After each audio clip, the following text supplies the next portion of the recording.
Hi everyone, welcome to Learning Impact. In today's lecture, we will discuss Karl Marx theory of class conflict. So let's start. Okay, first is that what does Marx mean by class? How can we define class? Whenever we study Karl Marx philosophy, we usually come across this term that the bourgeoisie class and the proletarian class. But what does it mean? According to Marx, class is a group of people who are in a similar situation with respect to their control of the means of production. In similar situation means in a sense that either they will own the means of production like the bourgeoisie class, or they will lack the ownership like the proletarian class. So it means that they are in similar situation. Either they will have ownership or they will have not ownership, have no ownership. So either they will have class or have not class. That's why it is called that the class, that these are the group of people who are in similar situation with respect to their control of the means of production. And the inherent conflict of interest in a capitalism actually produces classes. It means that capitalism is a system which is justified by the logic of conflict. There will be a conflict between the bourgeoisie and the proletarian class, otherwise the capitalist system cannot run. Because we have studied in a previous lecture that the bourgeoisie class must derive surplus value at the expense of the labor which is performed by the worker. So it means that there is a kind of conflict of interest that exists within the capitalist system itself. If the capitalists will not follow this procedure, what will happen? That they will themselves become part of proletariat. So that's why it is known as that they have a kind of inherent conflict of interest in capitalism that leads to these classes. And the class is defined by the potential for conflict, that how much potential it has for conflict, how much it can contribute to form the conflict. This is the class. In case of the capitalism, there is a bourgeoisie and the proletarian class who are always in conflict with each other. Capitalists tend to derive more and more profit, and worker on the other hand is getting exploiting day by day in order to generate more and more profit for the capitalist. So they both have potential for conflict as they have the conflicting interest, and they are in similar situation with respect to their control of means of production. That's why they are known as the class. Now, what are the stages of the class consciousness which was discussed by Marx? According to Marx, when people are unaware about their conflict in relation to other classes, it only constitutes what Marx called class in itself. Karl Marx discussed two types of classes, that is class in itself and class for itself.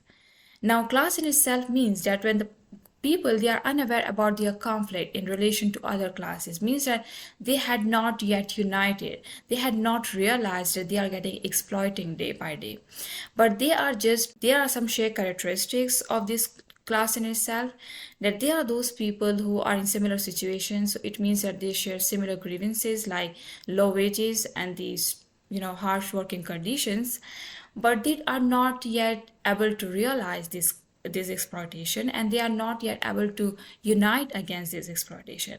So there is a kind of solidarity, but solidarity is on the basis of the identity, that is that they are getting exploiting. But on the other hand, there is a class when they become aware about their conflict in relation to other classes, and they try to get united, and they turn their attention to the revolutionary struggle, then the class for itself form. So Karl Marx believed that the communist revolution which he was predicting, it will be only possible when this transformation occur, means that the worker they transform from class in itself to the class for itself, means that they must aware about the exploitation through which they are passing. They must get united in order to overthrow the capitalist class, in order to get out of this exploitative system. In that way they will become class for itself, and this is something necessary. So these are the two stages which Karl Marx believed for the class consciousness. Class in itself is a stage at which they have no consciousness, but in case of the class for itself, they become conscious of their exploitation. So Karl Marx believed that in case of the communist revolution, they must move from this stage of class in itself to the class for itself. This is the only way in which the communist revolution will be possible, and it will lead to the more emancipatory society. So these are the two stages of the class consciousness, or we can say types of classes, that is class in itself and class for itself, which was discussed by the Karl Marx. And Karl Marx further elaborated this class in itself and class for itself, and he used terms for class in itself as a classy and sich, as he was a German philosopher, so it was a German term. And in case of the class for itself, he used a term which is classy for sich. And this class in itself was based on economic conditions. Class they are the people who are class, but it is in a structured sense, means that they share common exploitation, and they do not yet recognize the exploitation as a basis for the collective action, means that they are not yet ready to take the collective action. They share grievances like low wages and the poor working conditions, but on the other hand, the class for itself, they are those who, when the class develop consciousness of exploitation and is organized to fight for its interest, they develop the collective identity. They organize themselves often through either unions or political movements or other forms of collective actions. They try to organize themselves to have collective action against the exploitation. And the focus shifts from the individual or localized grievances to the broader revolutionary aim of overthrowing the capitalist structures. These are the two stages of class consciousness. Now, what are the Marx types of classes? As we have discussed, what does it mean by class, and what is class in itself and what is class for itself? The two major classes which was discussed by Marx, these are the bourgeoisie and the proletariat class. Bourgeoisie is the class who own the means of production. They are the capitalists. They have control over the means of production. They have control even the terms and the regulations which is set for the workers, including the working hours, the minimum threshold income we should get by the worker, and also the working conditions. So these are those who determine all about the working class. And in case of the proletarian, they are those who do not own the means of production. They have nothing except their labor which they have to perform and to sell their labor in order to have subsistence wages and in order to sustain their life. They have nothing to sell. So it means that they have no ownership. They do not own factories. They do not own instruments. What do they own? It is only their skill. It is only their labor which they have to perform. Now, how many hours they have to perform their labor and how much they should get for the labor, it is all which is determined by the bourgeoisie. These are the two main classes which discussed by the Karl Marx, and Karl Marx believed that these two classes are always in conflict with each other under the capitalism. And that point will reach when the proletarian, they will overthrow their superiority, their rule over them. And what will happen as a result? There will be a communist society which will be free for everyone. And then on the other hand, he also discussed two other types of the classes that include the petty bourgeoisie and the Lumpen Proletarian. These are called petty bourgeoisie because they are those who own the small scale ownership, like small businesses. So these are called as the petty bourgeoisie. And this class falls between the bourgeoisie and the proletariat. And in case of the Lumpen Proletarian, this term was used by the Marx to describe the lowest stratum of the proletarian. These are often the marginalized and unemployed people. They are criminals, most of them are prostitutes, and they lack class consciousness. So it means that proletariat is not at the bottom. The class which is at the lowest stratum, that is the Lumpen Proletarian, and this is the class that do not have the class consciousness. So Karl Marx believed that Lumpen Proletarian do not participate in a communist revolution because these are those people who do not have the class consciousness at any stage. So these are only the proletariat will contribute in a communist revolution. And Karl Marx believed whenever there will be a communist revolution, what will happen is the petty bourgeoisie will fall down and they will fall down to the proletarian class. Because in case of the petty bourgeoisie, they have the small ownership, so they are neither purely bourgeoisie nor purely proletarian. So in that sense, when the proletarian, they will try to overthrow the whole capitalist system, they will be forced down to join the proletariat group. And these are some types of the classes which discussed by the Marx. Then what does it mean by theory of class conflict is our main topic. That what does it mean by class conflict? As we have studied class, that what does it mean by class, and we have studied that there's a class in itself, class for itself, and how different classes Karl Marx discussed and how they are in conflict with each other. Now, how can we define, or we can say, what is the major statement or assumption of this theory? According to Marx, society is divided into classes based on their relationship to the means of production. As we have discussed, those who own the means of production, they are the bourgeoisie. Who do not own, they are the proletariat. So they are classified according to their relationship to a means of production, who have inherently antagonistic interests resulting in an inevitable conflict. Means that they have always a kind of conflicting interests that are opposing interests. Bourgeoisie try to derive more and more profit and to have more and more ownership. On the other hand, the proletarian class is the class who are forced to sell their labor. They have nothing. If they will not perform their labor, there might be a possibility that they die from starvation.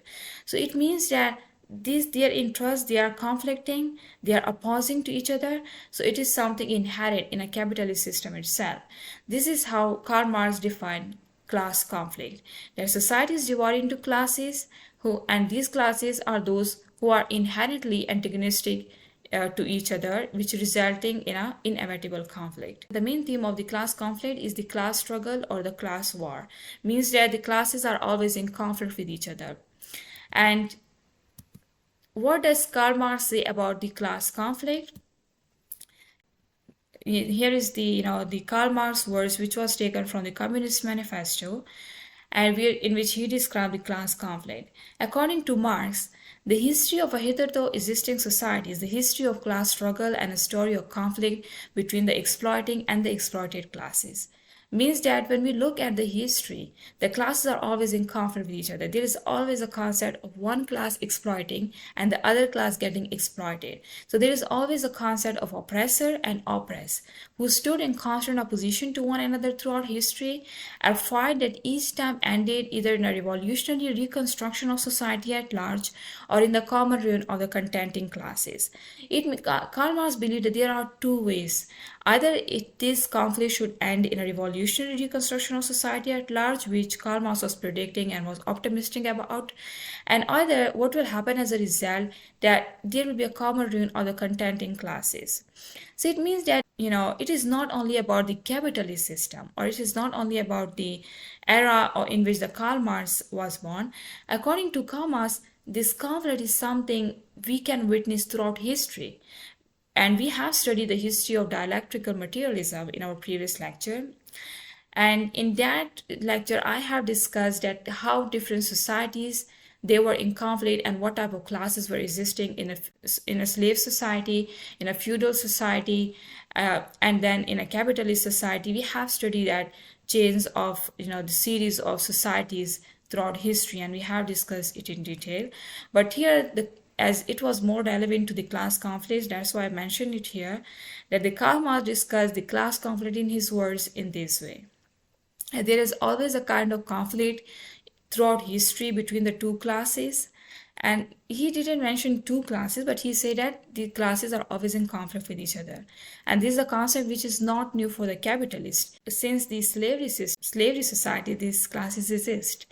Here, Karl Marx believed that how the class conflict it come into being. Some of the steps which he mentioned, that at the very first stage, what happened that people they realize more importance of property. So when they tend to give more importance to property, it gave rise to two types of classes. One class were those who own the property, and the other were those who do not own. And that's why it is known as the property relation also, as we have discussed in a base superstructure model. So it means that those who own the property and those who do not own, it leads to the formation of two classes. And then what happened next, that this importance of classes lead to the economic determinism. Means that it leads to two types of classes, then it determined the superstructure. And it determined that the very economic foundation of our society, it become a very important base or foundation of our class structure, our class struggle. And then the economic determinism leads to the polarization of classes. When economy become one of the determining factor, so of course those who own the property and those who do not own, the polarization become more enhanced, and the society become more divided. Society become more polarized, as one group own and the other group do not own. Then what happened, that this polarization of classes, it leads to a theory of surplus value, because as the differences have been stressed up to much extent, that those who perform their labor, they were trying to have much wages as possible, but on the other hand there was a capitalist class who were trying to derive more and more profit and wealth by determining the exchange value of the product at high and by reducing the cost of labor back to zero.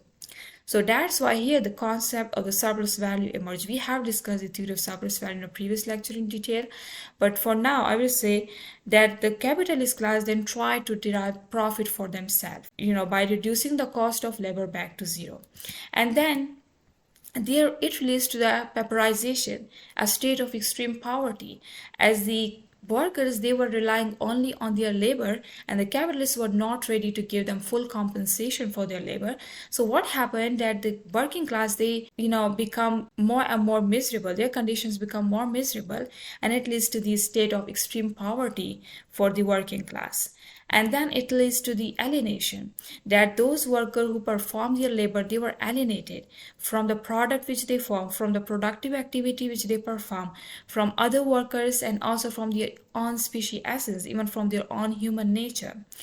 And the alienation then leads to the class solidarity. When the whole class, as they were experiencing the similar grievances, then it leads to a kind of class solidarity, a realization of class consciousness. As we have discussed, class in itself and class for itself, it means it then become more consciousness about their exploitation, and they form a kind of solidarity and unity among their members. So it leads to a class solidarity. It is not only about the class solidarity of the proletariat, but also class solidarity for the capitalist class, because they would derive more and more profit also. And then it leads to the revolution. Karl Marx was predicting that once the class solidarity emerge, it will lead to a revolution.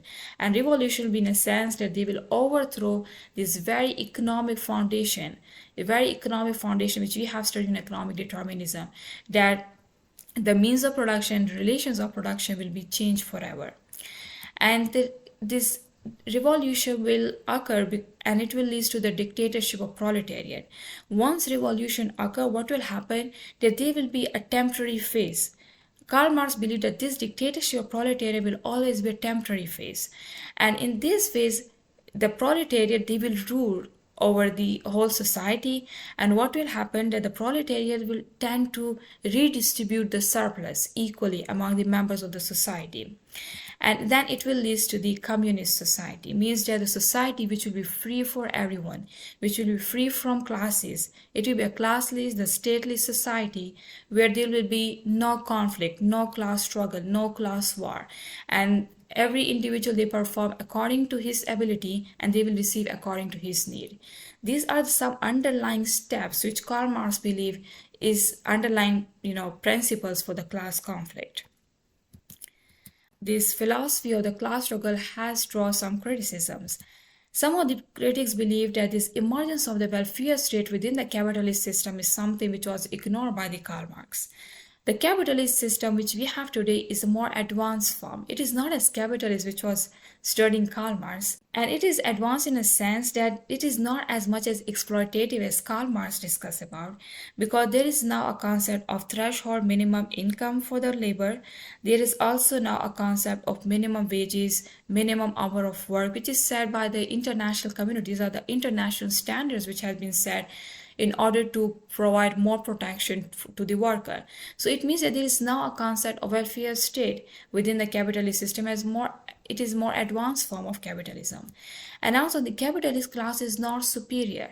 The critics believe that capitalist class is not as superior as the Karl Marx believed. They believe that there is also now another class which has been emerged as more powerful and also more influential, that is the middle class, which was completely neglected by the Karl Marx philosophy.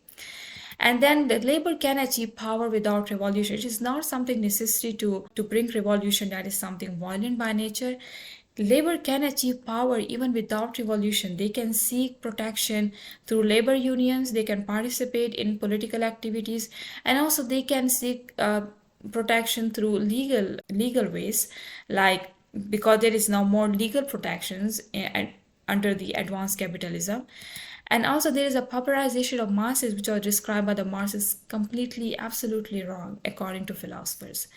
Because most of the philosophers believe that if we look in our surrounding, there are those who are employed and the other who are unemployed. The major reason that those who are employed, they are beneficiary. They are not getting exploited, but they are benefiting from the capitalist system. They are getting wages and they are getting potential to buy the product. So it means that those who are unemployed, they are those who are getting a miserable life, and those who are getting employed, their life is getting better day by day. So it means that the pauperization of masses, which Karl Marx believed is a state of extreme poverty in which the working class has been pushed into, it is not something like that. The condition of the masses is getting improved day by day because of the employment they get, and they are working under the capitalist. It doesn't mean that they are getting exploiting day by day, but it is proving beneficial for them. At last, Karl Marx believed that there will be a downfall of capitalism and then it will lead to the communist society. Most of the philosophers term it as a kind of utopian theory, utopian hypothesis. Most of the philosophers believe that there will be no downfall of capitalism, and because there are some reforms that had been undertaken. And what are the reforms? That there is now more concept of the welfare state, and there is now more protection for labor under the capitalism. So now there will be no downfall, there will be no revolution, no concept of communist society.